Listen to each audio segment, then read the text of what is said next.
Heroes for Hire, the complete collection from Marvel, written by Dan Abnett and Andy Lanning. This is a book that collects the Villains for Hire short series as well, that, to be honest, is just the extension of the Heroes for Hire series. It's a fun book. I've got some problems with it. We'll talk about that when we're going through it and having a look at the pages. But look, let's dive into it and we'll see, and we'll have a little wrap up at the end. Okay, so this is a Heroes for Hire complete collection by Dan Abnett and Andy Lanning. This collects the run they did from 2011, which collects Heroes for Hire 1 to 12 and the Villains for Hire 1 to 4. This sees Misty Knight acting as a coordinator for various heroes in the Marvel Universe. She calls herself Control. I mean, just from the very first image, you can see that they are going for this genre feel to the book. Reminds me of things like the Warriors and that. Just you've got the ladies close up of her lips talking to the microphone in a very stylized way. She's coordinating these heroes, Moon Knight, Falcon, Black Widow, to take down a Atlantean drug running operation.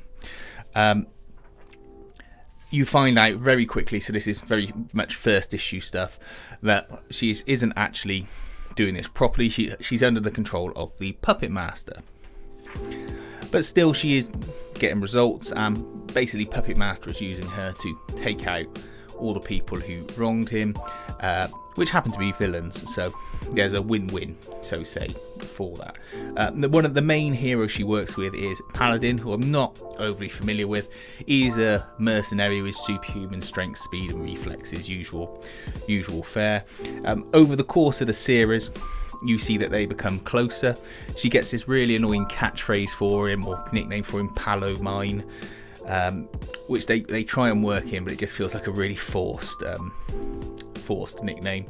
It just grated for me.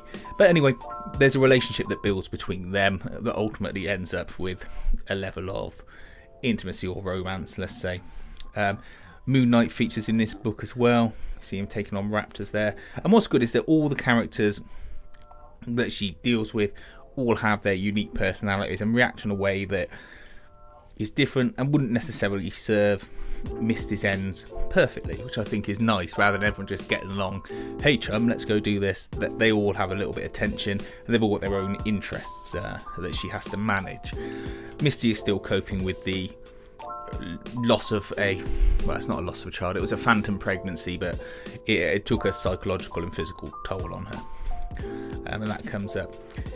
You find, as the story goes on and Misty realises what's happening to her and that she's under the Puppet Master's control, that he actually controls all the heroes she's been communicating with through the earpieces they use to communicate with her. So you have these set up for people like the Punisher, Moon Knight, Black Widow being controlled and having to fight Misty and Paladin. Danny Rand pops up, but he's not in it much, to be honest. Just trying to skip past some of this because I don't want to spoil too much of it. You get a nice story with Spider-Man. He goes into a sort of underground fighting ring. You get him fighting the Scorpion alongside Paladin. I don't like the look of this Scorpion in this book, to be honest. He's the over technological one, the over mechanical one.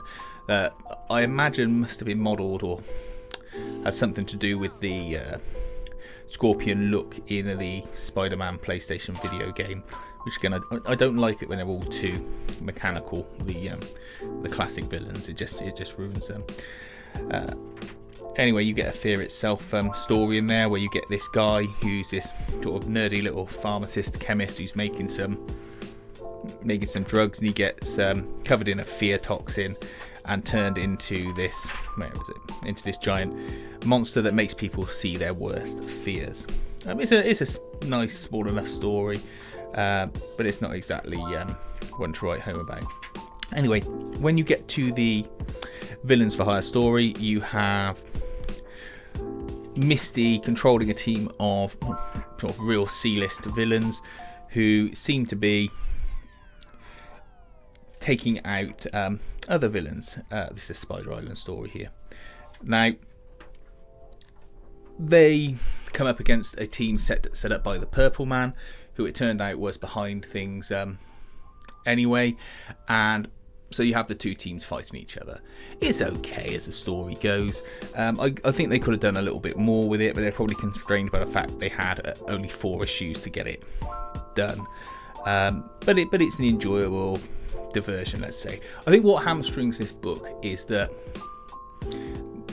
they had events appear in the middle of the run, which I'm guessing editorial told them they had to address in the form of, large comic book events, and it happened recently with the King in Black stuff. It broke a lot of the pacing for Marvel stories that were out there, and that happened with this. So you were left with a story that was ticking along nicely, and then it stopped for, say, Spider Island or Fear itself, and it never really got back up to speed properly.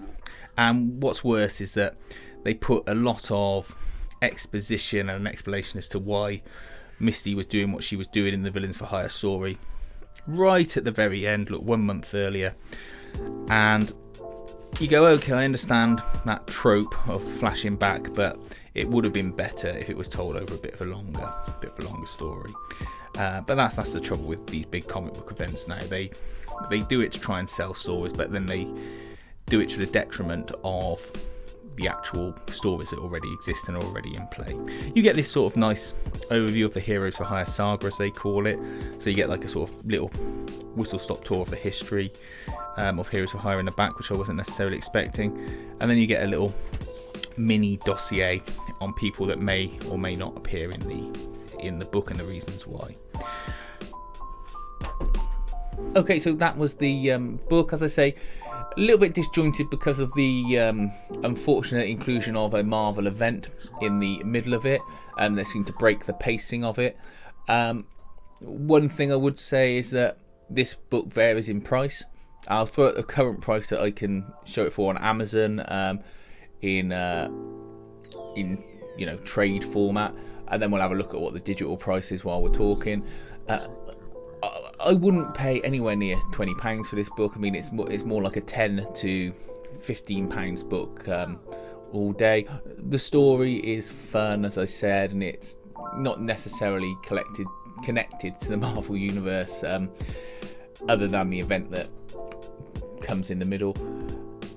It's just a shame that you feel editorial probably had some influence over the back end of the book, and I just wasn't fully satisfied with the conclusion. Let me know what you think. Was this something you were looking to pick up? I say it's a fun read, and if you want a bit of a diversion, it's okay, just get it for the right price. Please feel free to like and subscribe, it does help, and thanks for watching.